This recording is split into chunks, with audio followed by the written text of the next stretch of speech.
Egunon, pantailaren beste aldean zaudeten guztioi eta ongi etorriak zuzeneko streaming honetara. Espero dezagun denak ondo egotea eta batez ere kontuan izan da bizi ditugun garaizaiak. Gure egunerokotasuna hankaz gora jarri dugu pandemiak eta aurretik genituen erronkak beste maila batera eraman ditu. Horrela gertatu da ere gure gaurko gai nagusia izango den klima larrialdiarekin. Izan ere, pandemia horren ondorioz hurrengo hamarkadak baldintzatuko dituzten hainbat erabaki hartu beharko dira. Eta gaur, horretaz hitz egin nahi dugu eta horretarako gaur gurekin hemen Mikel Otero, EH Bilduko legebiltzarkidea eta Onintze Oleaga, Bizkaian batzarkide eta EH Bilduko udalgintzako arduraduna daude. Egunon bioi. Egunon. Orain dela hilabete batzuk, hain urrun geratzen zaigun martxo horretan, klima larrialdia agenda politikoaren lehen postuan zegoela esan genezake. Beldur zarete pandemiaren eraginez lehentasunak aldatu izana eta klima larrialdiak garrantzia galdu izanaz, Mikel? Bai, hau Errealitate berria. Hori da, gaixo, egunon guztioi, eta bai egia da, nik uste dute pandemia etortzeak eta pandemiaren osteko egoerak nabasa bapatekoa eta erabatekoa eragin duela guztiongan, ezta? De hecho, gaur bi kontu nagusiekin gatoz, pixka bat udal jarduera iraunkorraren gidaliburua aurkeztera eta beste alde batetik pixka bat nazioarteko jardunaldi batzuen berri ematera eta pandemiak guzti hau ere pixka bat hankaz gora jarri digu, berez duela hilabete batzuk aurrerago edo atzerago egiteko kontuak ziren, beraz egia da, pandemia gailendu dela komunikatiboki eta gure bizitzaren egunerokotasunaren inguruan, ezta. Edozein kasutan, beldurra, komunikazio aldetik edo komunikabide aldetik pandemiak lehentasuna izatea, beldurra ez du ematen, esan nahi dute klima aferari edo klima kontuari begira, ezta. Alde batetik, logikoa delako, azkenean, gizakiok antropologikoki gertuen ditugun arriskuei aurre egiteko edo begiratzeko joera izan dugu historian zehar, eta, hau ez litzateke eszepzioa izango, ezta. Gure egunerokotasunaren hainbat xehetasun aldatu dituen gai baten inguruaz hitz egiten ari gara, ezta. Horrek esan nahi du klimaren afera bigarren, hirugarren, laugarren plano batetara pasa dela. Desde luego, inondik inora ez, egia da, oraintxe bertan, agenda komunikatiboan, lehen mailan ez baldin badago ere, arazo klimatikoa, hau da, eta orokorrean bizi dugun krisi klimatikoa, arnaz luzeko kontu bada eta arnaz luzeko arazoa da. Beldurra edozein kasutan emango lukete datuek, ez? Ze datuek esaten digute egoera inondik inora ez dela ari hobetzen, ezta? Gehienez, orain gure mundu mailako jarduera sozial eta jarduera ekonomikoa pixka bat gelditu den neurrian, pixka bat gure isuriak eta nolabait ere moteldu dira edo gelditu dira pixka bat, baina egia da CO2 isurien akumulazioa atmosferan ez dela gelditu eta goruntza doala. Beraz, nik uste dut klima aferak edo klima kontuak behin eta berriz, dagoeneko gauden egoera izan da, behin eta berriz etorriko dela, naiz eta bidean, puntualki lehentasun komunikatiboa markatzen duten beste kontu batzuk izan, ezta? Izan pandemia edo izan beste edozein larrialdi, ezta? Argi dago klima afera gelditzeko etorri dela, klima afera oso esan dudan bezala, arnaz luzeko kontua dela, inertzia handiko kontua dela, hau ez da urte bateko kontua edo hamarka bateko kontua, hamarkadetako kontua da, beraz joango da etortzen. Beste gauza bada eta hor nik beldur bat dudala, ea konturatzen garen beti gertatzen ari zaizkigun gauzak klima aferaren edo krisi klimatiko, energetiko, ekologikoaren ondoriozkoak diren. Zer, aldi batzutan, pixka bat nahazten da, ezta? Nik uste dut aukera izango degula gaur goizean zehar, honen inguruan hitz egiteko, baina badaude, hainbat arazo gure gainean ditugunak eta gero eta bortitzago izango ditugunak, oraindik zailki erlazionatzen ditugula klima aferarekin. Baina pixkanaka hor evidentzia batzuk etortzen joango dira, pandemiaren kasuan gertatzen ari den bezala. Horretaz hitz egin nahi nuen, izan ere, gaur egun pandemia da kezka nagusia, ezta? Baina klima larrialdiak ere badauka lotura gaur bizi dugun egoerarekin, ezta? Ze lotura izango zen edo? Bai, nik hor bi kontu nagusi edo ikusten ditut lotura bat egiteko, ezta? Erantzuna da bai, argi eta garbi lotuak daude gaur egungo pandemia egoera eta arazo klimatiko, ez bakarrik klimatiko, baizik arazo ekologiko osoa, ez? Nik uste dut, konfinamendua hasi berri, osea, pandemiak eztanda egin zuenean, martxoan, apirilean edo inguru horretan, hainbat Euskal Herriko Unibertsitate irakasle eta ikertzaileek manifestu bat atera zuten, ekonomia ekologikoaren aldeko manifestua. COVID osteko ekonomia ekologikoaren aldeko manifestua. Eta hor dagoeneko nik uste dut irizpide oso onarekin, eta hainbat ikerketa zientifikoetan baliatuta, esaten zuten nola pandemia honek eta orokorrean pandemiekiko edo gaixotasun eta arazo berriekiko dugun zaurgarritasuna nola dagoen estuki lotuta naturarekiko izan dugun urte luzeetako harremanarekin. Zaurgarritasun bat datorkigula bueltan, guk ere naturarekiko gehiegizko presio bat sortu dugulako. Hori, gero, hilabeteetan zehar, nolabait ere ikerketa desberdinek egiaztatu dute. Nazioarteko klima panela dagoen bezala, biodibertsitatea eta ekosistemen inguruko panel nazioarteko bat badago, eta bereik duela gutxi atera dute txosten zientifiko berri bat, non esaten dute 100.000 virus daudela naturan, eta nola guk gero eta presio gehiago sartzen dugun bizitza basatiarekiko, gero eta lur eremu gehiago erabiltzen ditugun gure ekonomiaren metabolismorako, eta nola kutsadura gehiago sortzen dugun, eta guzti horrek eragin bat duela zoonosian, ezta? Azken urteetan, gero eta zoonosi gehiago dago, hau da, gero eta virus eta bakteria gehiago salto egiten dute animalientatik gizakion gana, eta orain, pandemia hau koronavirusarena espektakularra izan da, baina egon dira, azken urteetan beste gaitz batzuk, Zika edo Ebola edo beste hainbat gaixotasun, eta esaten digute, IPBES-eko nazioarteko zientzilari panel honek, hori gero eta maizago gerta daitekela eta zerikusi zuzena duela, ezta. Gero badaude beste ikerketa batzuk, lotura batzuk egiten dituztenak, eta da, nola ikusi den badagoela korrelazio bat, pandemiaren edapenarekin, hau da, pandemia askoz ere gehiago edatzen da, gure gizartean zaurgarrien diren pertsonen artean. Eta horrek ere, nik uste dut, lotura handia duela presio ekologikoaren ondorioekin. Batipat hegoaldeko herrialdeekin, ezta. Eta ez bakarrik edapenaren aldetik, baizik hilkortasunaren aldetik. Argi lotu da, dagoeneko ikerketa desberdina da, non lotzen den hilkortasuna eta aurretik leku desberdinetan zeuden kutsadura mailak, ez? Beraz, guk naturarengan egiten dugun presioa, guk eragiten dugun kutsadura, guk naturarengan sortzen dugun anabasak pandemiarekin zerikusi guztiz zuzena dauka, eta etorkizunean guzti honek, hau da, krisi ekologikoari aurre egiteko neurriek eta klimari aurre egiteko neurri eraginkorrenak izan daitezke pandemiei edo pandemia arriskuei aurre egiteko, ezta? Eta hori, dagoeneko ekonomikoki ere kuantifikatua dago. Askoz ere merkeagoa da prebentzio lana egitea, gero datozen ondorioi aurre egitea baino, ezta? Ekonomia aipatu dozu, eta zinbestean inbertsioak aipatu behar dira azken asteetan, zerbaitetaz hitz egin bada, Europatik heldu daiteken diruaz da, bai Jaurlaritzatik, zein Aldunditik lehentasun batzuk jarriri dira proiektu zehatz batzuk bultzatzeko asmoz. Nik ez dakit ze balorazio egiten duzuen, bai batak eta besteak, lehentasun horien inguruan. Hasiko naiz. Hasteko, pixka bat baldin bada ere, azaldu behar da zer dan, ez? Osea, Europar Batasunak mahai gainean jarri du, bere, krisi, osea, COVID-aren osteko krisi ekonomikoari aurre egiteko, nolabaiteko suspertze ekonomiko plan bat, edo rekuperazio plan bat, ezta? Horren baitan, instrumentu finantziero berri bat sortu da, Next Generation funtsa izena duena, eta azken finean, hitzak, osea, funts honen izenak ere badu bere garrantzia. Next Generation da urrengo belaunaldia.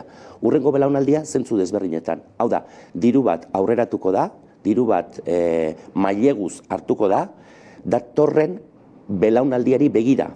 Bi zentzutan, datorren belaunaldiak ordaindu beharko du, ze 30 urtetan mailegu hauek ordaintzen arituko gara eta arituko dira, eta balio beharko luke ekonomia eraldatzeko edo gure sistema ekonomikoa eta gure ehun produktiboa aldatzen joateko, baita ere beti jomugan izan da klima arazoa eta arazo ekologikoa, ezta.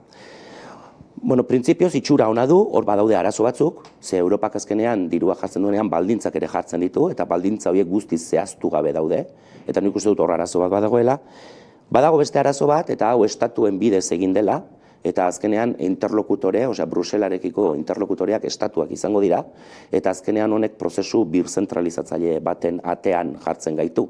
Hau da, azkenean filtro desberdinak egongo dira, proiektu eraldatzaile horiek onartu aurretik, lehendabiziko filtroa gure kasuan, filtro handia Jaurlaritzak jarriko du eta Nafar gobernuak, baina gero estatuak beste filtro bat jarriko du eta azkenean estatuak negoziatuko du zuzenean Bruselasen, ez.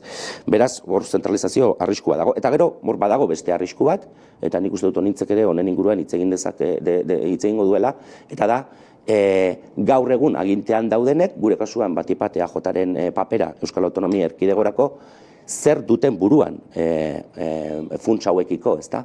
Ze ez da berdina funts hauek erabiltzea ezoiko aukera bezala benetan ekonomia eraldatzen hasteko zentzu ekologiko batean, hau da,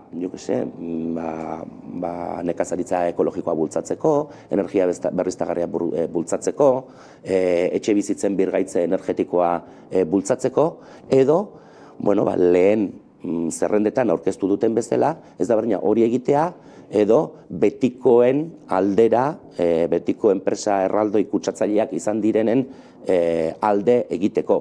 Eta hor, badugu zerrenda momentuz nahiko arriskutsu bat, non duela hamarkada batzuetako ikuspegi desarrollista edo desarrollistarekiko politika guztiz kontinuistak egiteko proposamena datozen, ez da. Eta horrek asko kezkatzen gaitu, ze behin izango dugun aukera izango da, funts hauek, eta nolabait ere alparrikatzeko arriskua handia dago gobernu honekin. Zerrendaren inguruan galdetuta edo bai Jaurlaritzak zein foru aldundiek egiten duten apostuaren inguruan galdetuta esango nukena zen, egiten dutena sarrak berri dela, hau da, sarrak, lehen beraie proiektatuta zituzten proiektuak edo apustuak, horiek orain mozorrotzea eta horiek orain aurrera eramateko apustu bat egitea, bai. Eta argi dago, ez dute proiekturik albo batera uzten, baizik eta agian finantziazio faltagatik proiektuak atzeratuta zituzten proiektuak edo eta kajoi batean gordeta zituzten proiektu horiek ataratzen dituzte Next Generation edo trantzizio energetiko ekologikoaren barruan mozorrotuta. Eta hor daude, hegoaldeko saihesbidea, zein subfluviala edo Gernikaldeko Busturialdeko Guggenheima hor sartuta. Eta hori ez da azkenean trantzizio bat ematea, hori da sarkituta dagoen eredu bati makillajea jarri eta horrek ateratzeko ahalegin bat egitea. Nik uste dut guk Euskal Herria Bildutik benetako trantsiziorako apostu bat egin behar dugula, eta hori gabiltza udaletatik lantzen, hain zuzen ere gaur egun, ez?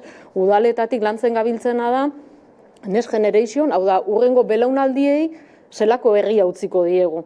Zelako herria utziko diegu, urrengo belaunaldi horiek bizitza duin bat izateko, eta hori oso ertxikilotua dago Mikelek aipatu duen naturaren inguruan egiten dugun presioarekin. Ezinbestean gaur egun konturatu behar gara naturbaliabideak ezin ditugula ustiatzen dituguna baino gehiago ustiatu, ez soilik lurratik jasotzen duguna, baizik eta lurraren gainean egin dugun okupazio hori ere gaur egun nola kudeatu behar dugun, baloratu behar dugu, eta horren gainean hausnarketa oso zintzo bat egin behar dugu. Eta hortik abiatu behar duguna da, guk hurrengo belaunaldientzako zer nahi dugun. Nola bermatuko diegu beraiei bizitza duin bat, jakinda ere, beraien bizigarritasuna edo bizitza aurrera eramateko gaitasuna gaur egun kolokan dagoela. Kolokan dago, azkenengo hamarkadetan naturarengan edo naturbaliadiengan esarri ditugun presio, gehiegizko presio horietatik, ez? Eta hor, gauza edo hausnarketa bat gailendu behar da, eta da, nola egingo dugu, ez soilik trantsizio ekologiko edo energetikorako bidea, baizik eta nola garatuko dugu komunitate resilienteak eraikitzeko bidea. Komunitate horiek alik eta eremu txikienak izan da, herria, auzoa, eskualdea edo eta herrialdea.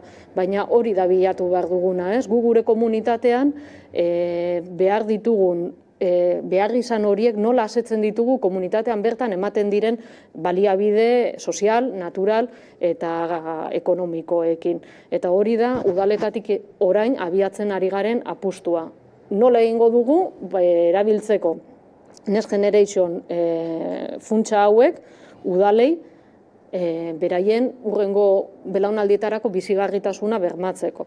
Eta hor ere lanketa berezi bat egiten gabiltza, ze Mikelek esan duen aipamena egin duena nola kudeatzen dabiltzan funtsa hauek oso garrantzitsua da. Bai? Guk uste dugu udalek beraien funtsa bereziak behar dituztela eta udalek ere Next Generation funtsa horien erabakitzeko gaitasunaren inguruan aukera izan behar dutela. Gaur egun ez daukagu inolako sarbiderik Next Generation funtsa hauek nola kudeatuko diren erabakitzeko. Baina badakiguna da udaletan gauza garrantzitsuak egin daitezkela. Beraz, gauza garrantzitsuak egin badaitezke udaletan, beraiek ere aukera izan behar dute erabakitzeko gunetan parte hartzeko. Horretan, segundu nahi nuen, zuke udalen lan aipatu zu eta EH Bilduk liburu bat argitaratu du, hemen daukagu, udal jarduera iraunkorraren gidaliburua da, udal mailan lan egiteko gidaliburua dela, esan dezakegu beraz, ezta?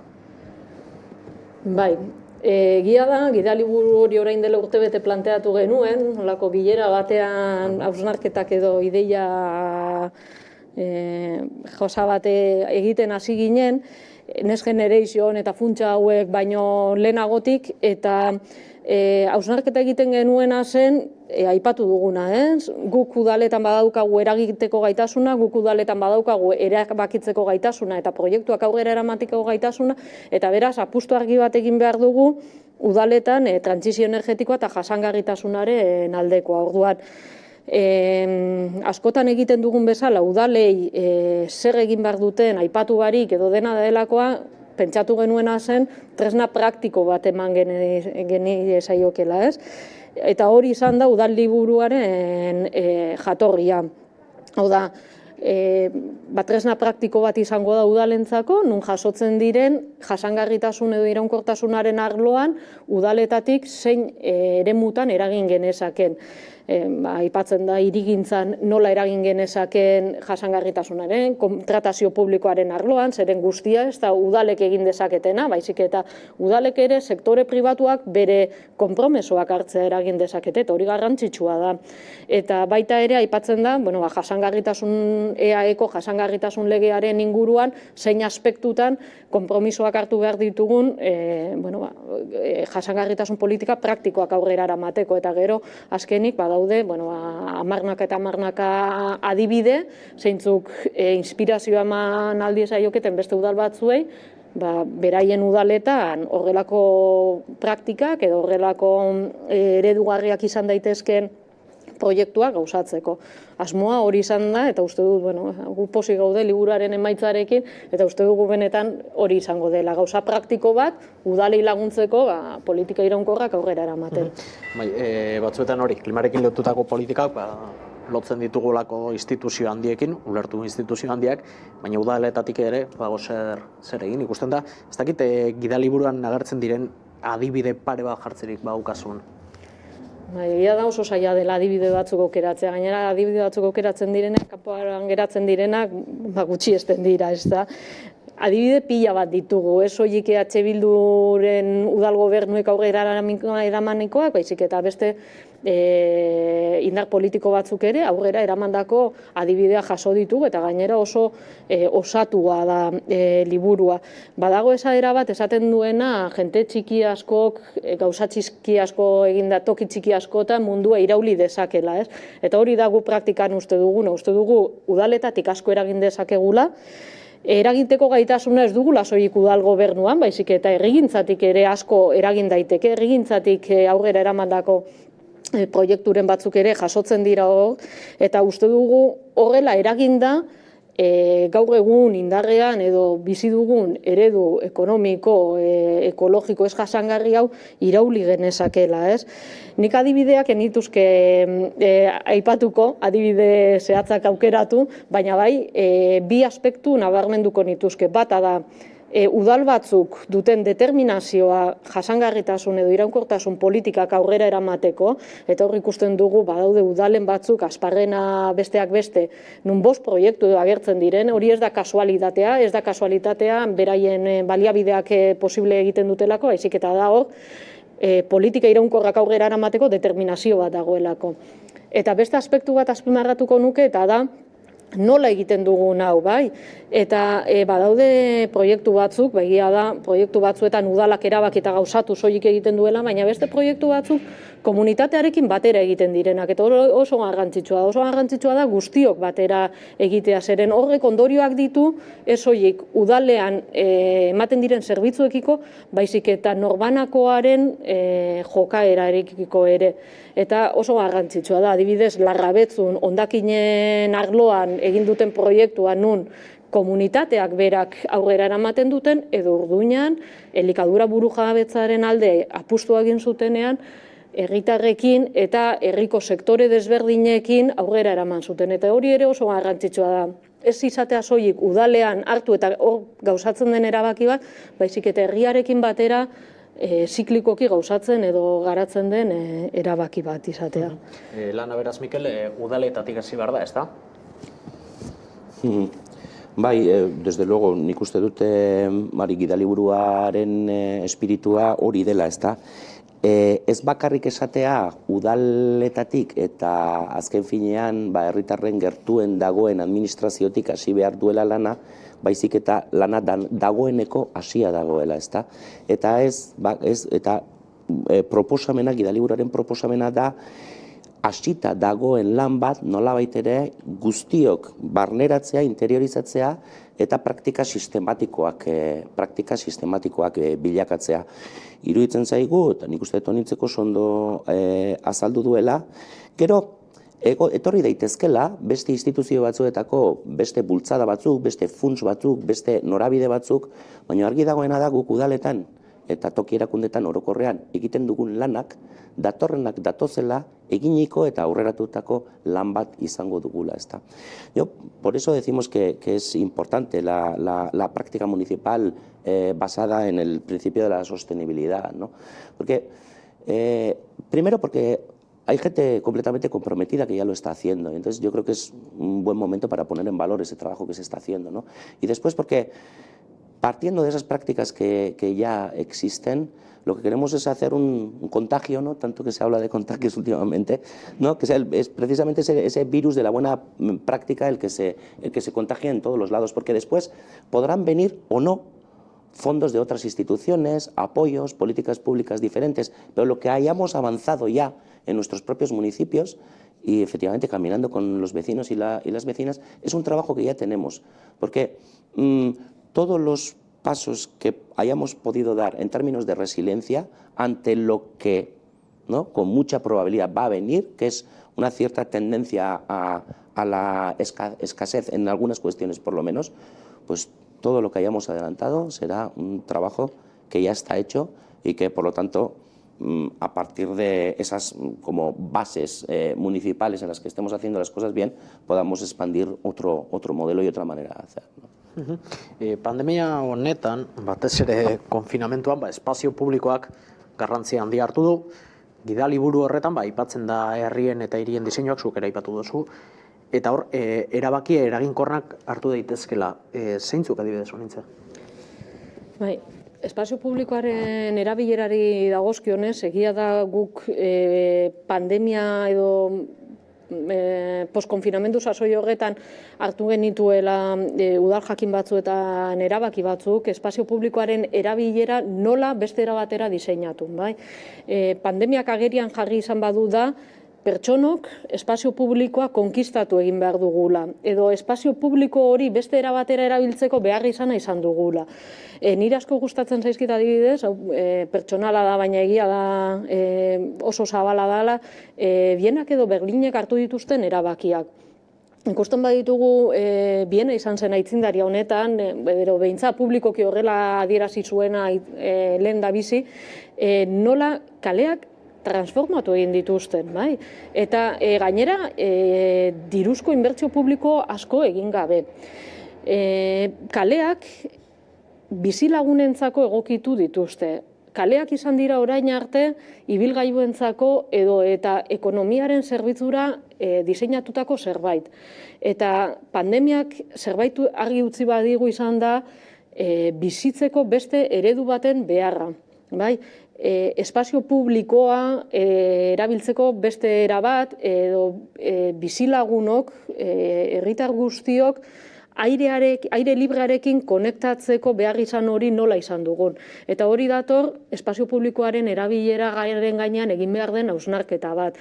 Berlin eta Bienan kaleak trafikoari hitz egin dizkiote eta ez soilik negozio bati, taberna bati, terraza bati lotuta, baizik eta bertan herritarrak inungo lotura gabe bizitzeko eta erabiltzeko espazio bezala, ez?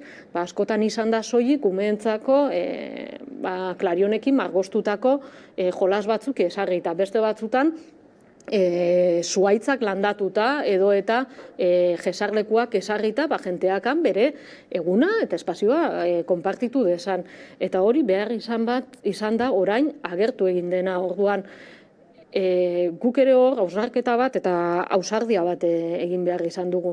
Eta gero ez hori bakarrik, lehen esan dudan erekin lotuta, nik uste dut hor ere Europako hiriei begira jarri behar garela, ez guztia kopiatzeko, baina bai erabilgarria izan daitena kopiatzeko, eta hor badago Amsterdamek ere konfinamenduaren hasieratik egin zuen beste hausnarketa bat, eta da zer egin behar dugu, eta bidea nola egin behar dugu, gure hiri hau, metropolia, erresiliente bihurtzeko. Trantzizio bat egin behar dugu komunitate resiliente bat lortzeko, hau da, gure baliabideak bertan daudenetik jasotzeko. Orduan, eredu horiek nik uste dut guregana ekarri behar ditugula eta gurean implantatu, moldatu, bakoitza bere berezitasunera, bere baliabideetara eta bere behar izanetara, eta hor beste erabateko bizia eman espazio publikoei, gure herriei, gure hiriei eta ditugun baliabidei. Trafikoa aipatu duzu, zenbat falta zaigu mugikortasun jasangarri batera heltzeko? Nik esango nuke dena. Dena falta zaigula, bai. Askotan uste dugu mugikortasun eredu jasangarri bat dela ibilgailu pribatua alde batera utzi eta bizikleta hartzea. Eta hori nik esango nuke anekdota bat besterik ez dela. Egia da hori egiten duena, ahalegin handia egiten duela eta bere partetik asko jartzen duela eta garaipen pertsonal bat izan daitekeela, baina instituzioetan gaudonok edo eta gizartea eraldatzeko ardura dugun eragile politiko, sindikal, zein ekonomiko, sozialek beste ardura bat daukagu. Eta ardura hori da nola egiten dugu, hau jasangarria izan da egin, mugikortasunarekin, espazio publikoaren erabilerarekin, baliabide naturalaren esplotazioarekin eta dena delakoa, ez?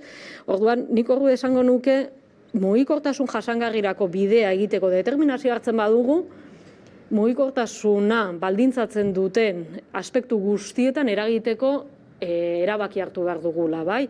Lurralde antolamendua, ez dauka zentzurik lanerako ematen diren mugimendu guztiak. Horrek lurralde antolamenduan izan behar du jatorria. baita ere hirigunea eta herriak nola planteatzen diren, zergaiti badago hemen Bilbo handian hirigune bat eta inguruko guztiak dedikatzen diren Bilbo handiari zerbitzua ematera, elikadura burujabetzan zein apustu egin behar dugun, ez horiek elikagaia nondik hartzen ditugun, basoen ustiakuntzan, naturan jartzen ditugun apustuetan, eta guzti horietan, ez? Beraz, mugikortasun jasangarrirako trantsizioan zer falta zaigu? Dena falta zaigu. Ez delako soilik bizikleta erabiltzea edo ibilgailu ez motorizatuak erabiltzea, baizik eta delako mugikortasunean eragiten duten erabaki guzti horietan hausnarketa egitea eta ausartak izatea hori ateratzeko. Gidaliburu honekin batera, EH Bilduk jardunaldi batzuk antolatu ditu, daukagu kartela, eraldatu ala kolapsatu izenburupean, kolapso egoera hain hurbil dago, Mikel? Bueno, kolapsoa hitz oso potoloa da eta interpretazio desberdinak dituen hitza da, ezta? Ni gehiagiz nitzaketen batuko hitzarekin, ze azkenean, nolabait ere, kolapsoaren inguruko hausnarketak egiten duen jendea asko dago, anitza da, sektore desberdinetatik dator, eta argi dagoena da, nolabait ere gure zibilizazioak, esango nuke, gure sistema ekonomiko, sozial, politikoak, gure naturarekiko dugun harremanak badituela zantzu nahikorik gaur egun jakiteko nolabaiteko amildegi batetara gerturatzen ari garela, ezta? Eta de hecho oso ertzean gaudela nolabait ere. Gero amildegi hori izan daiteke edo, 80 graduko amildegi bat, non hurrengo pausoan danok jausten garen, edo izan daiteke amildegi bat, pixka bat, ez hain abruptoa esango nuke, eta pixkanaka gure bizi baldintza materialak kaskartzen eta okertzen joaten diren, ezta? Behintzat, materialen erabileraren inguruan, behintzat energiaren erabileraren inguruan. Hau da, zantzu asko daude, eta larrialdi klimatikoa erpin bat da, edo azken urteetan, nolabait ere nabarmendu den kontu bat da, nik uste dut, krisi klimatikoaz gain, krisi ekologiko orokortu batetaz hitz egin behar dugula, eta krisi ekologiko orokortu horretatik abiatuta nolabait ere zibilizazio bidegurutze bat edo zibilizazio krisi baten inguruan gaudela. Zergatik esaten dut hori? Ze azkenean, aldaketa klimatikoaren inguruan, begi asko jarri ditugu, baina dagoeneko baditugu ikuspuntu ekologikotik beste hainbat parametro non larrialdi klimatikoaren inguru bezainbesteko argi gorriak piztu diren, ezta? Biodibertsitatearen galera azeleratua, lur emankorren galera azeleratua, tamaina eta neurri eta leku desberdinetako kutsadurak, gain esplotazio orokortua, uraren inguruko edo datozen urte eta hamarkadetako ur edangarriaren inguruko gainpresio bat. Eta guzti honek panoramat bat uzten digu nolabait ere amildegi baten aurrean egon daitezen sensazioa ematen duena, ze azkenean arazo ekologiko hauek ez dira egun batetik bestera konpontzen diren kontuak. Ez dago bakuna bat.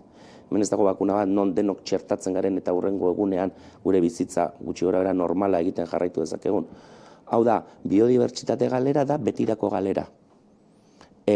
Klimaren aldaketa da, ez dakit betirako, baina 100 urte izan ditzaken prozesu bat, ezta? Edo itsasoen igoera, edo izotzen urtzea, edo dira arnas luzeko prozesuak dira. Eta azkenean gu konturatzen ari gara gure sistema ekonomikoa, gure metabolismo sozial eta ekonomikoa baliabideak erabiltzeko eta ustiatzeko orduan, nolabait ere tope-topera da bilera. Eta hor, badaudela, zantzu ezberdinak, baliabideen agorpenaren inguruan, ezta? Baliabide orain arte klasikoak izan direna eta gure zibilizazioa bere gainean jarri ditugunak, adibidez hidrokarburoak, petrolioa, ikatza, gasa eta bar, horiek azkenean mugatuak dira eta mugatuak direnez, muga batetara iritsiko dira eta badirudi iristen ari garela, baina baita ere, beste sistema berriztagarri batzuen inguruan hitz egiten dugunean, hor badaude muga material batzuk baita ere, ze azkenean baliabideen aldetik planeta hau finitoa da, mugatua da, ezta? Beraz, arazo potolo eta desberdinak ikusten dira horregatik, jardunaldien izena da hori ez, eraldatu edo kolapsatu. Hau da, kolapsatuko dugu ze min mailarekin ez dakigu, baina norabide honek kolapsora garamatza. Beraz, eraldatzeko momentua da. Nik uste dut, eta honekin batera, eta pixka bat guztia nolabait ere barnebiltzen eta ilustratzen duen kontu bat badagoela. Eta da aztarna ekologikoa. Hau da, lehen esan dugu, planetarengan eragiten dugun presioa, adierazle desberdinekin neurtu dezakeguna, baina bat nahiko sintetikoa dena, eta da aztarna ekologikoa. Hau da, ze presio eragiten dugun guk mundu mailako zibilizazio gisa planetarengan, ezta? Aztarna ekologikoak dio gaur egun 1,6 planeta behar ditugula gure eguneroko bizitza egiteko. 1,6 planeta, baino planeta bakarra dagoen lekuan. Eta Euskal Herrirako datuak are okerragoa dira. Hau da, 2 planeta eta erdi baino gehiago beharko genituzke, planetako mundu guztiak gure mailan edo gure baliabide erabilpen mailan egongo balitzake. Nola egiten dugu guk, nola lortzen dugun gure ongizate maila mantentzea baliabideen ikuspuntu batetik? Bi kontuengatik, ez da? Alde batetik, iparrego arrakala bat dagoelako. Hau da, gu kontsumitzen dugu, ego globalak baino askoz ere gehiago. Hau da, beraiei zegozkien baliabideak xahutzen ditugu, nolabait esateko, baina hala ere horrekin ez da nahikoa. Eta orduan beste mekanismo bat dago. Eta da, urrengo belaunaldiei dagozkien baliabideak xahutzen ditugu edo erabiltzen ditugu, ez da? Hori horrela egiten jarraitzen baldin badugu, hau da, datorren belaunaldien kiko elkartasun falta horrekin jarraitzen baldin badugu, datorren belaunaldiek modu nabarmenean pairatuko dute. Gaur egun zantzuak besterik ez direnak, modu nabarmenean pairatuko dute. Egun batetik bestera etorriko da? Ez. Baina etorriko da aldaketa handirik ez baldin badago, noski etorriko dela, eta hemendik eta hamarkada batzuetarako beraientzako bizi baldintza materialak askoz ere kaskarragoak eta gogorragoak izango dira. Jardunaldi horietan, hainbat gai jorratuko dira, baina lehenengo paneleko izenburua, deigarria egin zait, larrialdi klimatikoa izebergaren punta, gauza jakina da, krisi klimatikoak gure bizitzako arlo guztietan eragina izango duela, baina jakitun gara zein puntura arte jentea kontziente da, horretaz. Bueno, esta la voy a hacer en castellano, ¿no? No sé, es difícil saber la sensibilidad social en qué punto o en qué lugar está, ¿no? Sabemos que es un tema que preocupa, sobre todo a las nuevas generaciones, porque ya a estas alturas son conscientes que a lo largo de su ciclo de vida, si las cosas siguen por el camino que van a tener verdadero dolor social, digamos. Entonces, bueno, la gente es consciente, hasta cierto punto sí, lo que pasa que todavía no se han manifestado con todas sus consecuencias los empeoramientos o los lugares en los que va a existir ese dolor, ¿no? Es evidente que la sobrepresión o la sobrecarga ecológica a la que estamos sometiendo el planeta, que antes decía en euskera también, ¿no? Que no se puede circunscribir solamente a la cuestión del clima, sino que a estas alturas ya sabemos que es una crisis ecológica generalizada que tiene relación con la biodiversidad, con la pérdida de suelos fértiles, con la disponibilidad de agua potable, con la contaminación del aire, la tierra, el agua, etcétera. Pues evidentemente nos va a dar muchísimos problemas. Por eso uno de los debates en las jornadas es precisamente este, ¿no? Es decir, hablamos de clima, pero cuando hablamos de clima debemos de ser conscientes que solamente estamos hablando de la punta del iceberg, de algo mucho más profundo que se está tambaleando, ¿no? Evidentemente esto nos lleva a pensar o a tener cada vez más claro que tiene que haber una transformación pues completa, radical, profunda, gigantesca, digamos, de nuestro metabolismo social, de nuestro metabolismo económico y de nuestra manera de relacionarnos con el entorno, porque cada vez son más las cuestiones que afloran, como antes al principio de esta sesión hemos hablado con las relaciones que puede tener la sobrecarga ecológica con la pandemia, pero podíamos hablar de las relaciones que tiene la sobrecarga ecológica y el cambio climático con la cuestión de los refugiados a nivel mundial, ¿no? Las Naciones Unidas ya ha dicho que a día de hoy la primera causa de migración es decir, la mayor generación de migración y refugiados es precisamente las consecuencias del cambio climático, ¿no? Entonces, muchas veces llegan cuestiones que para nuestras sociedades son problemáticas, que ni siquiera estamos identificados como cuestiones que tienen que ver con una profunda crisis ecológica. Por eso es importante intentar aflorar también toda esa parte del iceberg que se está gestando, que se está generando y de la que todavía no somos conscientes, ¿no? Jardunaldietan, azken aldian jendaztetan entzuten diren itun berde eta zere hitz egingo duzuez, Ezu Mikel moderatzailea izango zara eztabaida horretan. Nik zure iritzia ezagutu nahiko nuke itun berdeak aukera erreal badira edo askotan marketing modura erabiltzen dira. Bueno, itun berdeen kontua, nik uste dut jardunaldietako eztabaidarik interesgarrienetakoa izan daitekela, ez.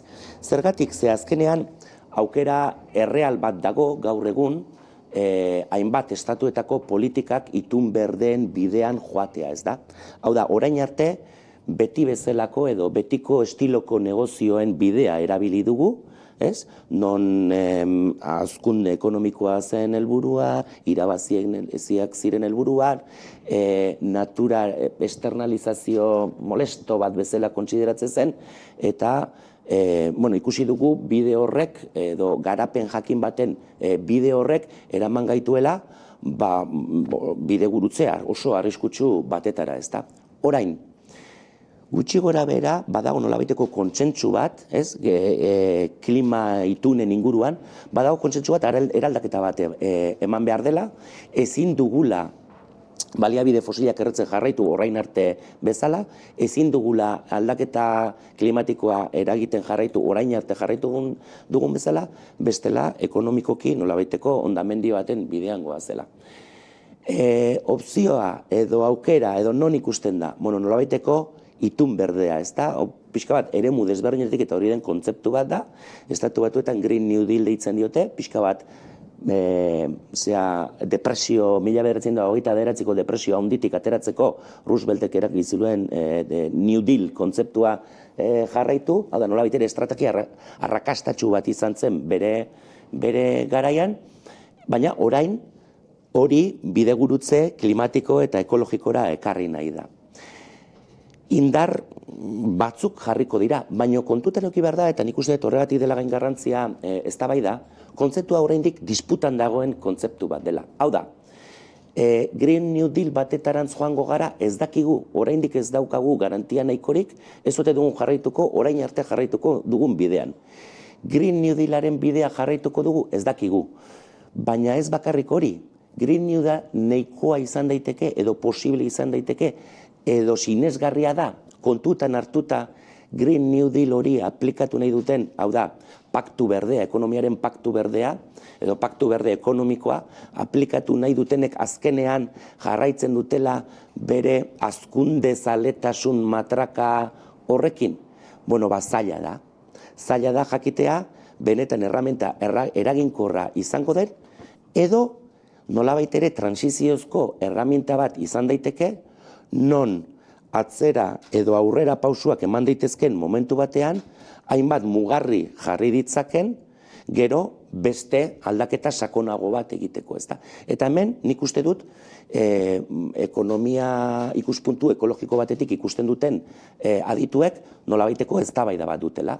Batzuk esaten dute, ja dagoeneko dugun informazioarekin, desazkunde prozesu batetara joan beharko dugula, gure bizitzetan, gure ekonomian, gure metabolismo sozial eta ekonomikoan, eta beste batzuk esaten dute hori gaur egun dagoen indar korrelazioarekin ezinezkoa dela eta nolabait ere bitarteko bat behar dela. Bitarteko hori itun berdeak izan daitezke. Hau da, gaur egun dagoen sistema ekonomikoa guztiz kuestionatu gabe, nolabait ere baliabideak erabiltzea, transizio edo eraldaketa horretarako beharko diren kontuetara. Eta gero behin mugarri hori jarri ditugunean, ordun pauso handiagoak eman. Denbora dagoen hori egiteko ez dakigu.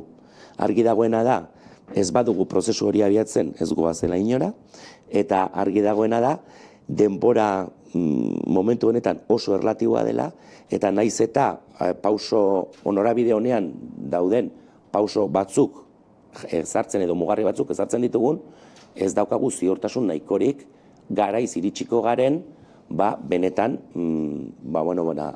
krisi ekologikoaren ondoriozko min soziala etorri aurretik, ezta.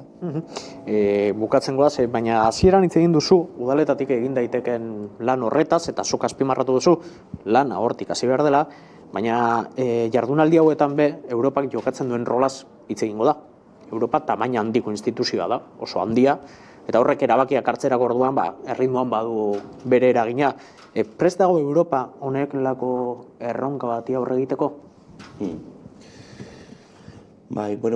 Europa bera zer den komplikatua da, ez? Europa azkenean da Europa osatzen duten estatuek, Europa osatzen duten herriek, eta Europar batasunari begiratzen baldin badiegu, badaude instituzio desberdinak, ezta?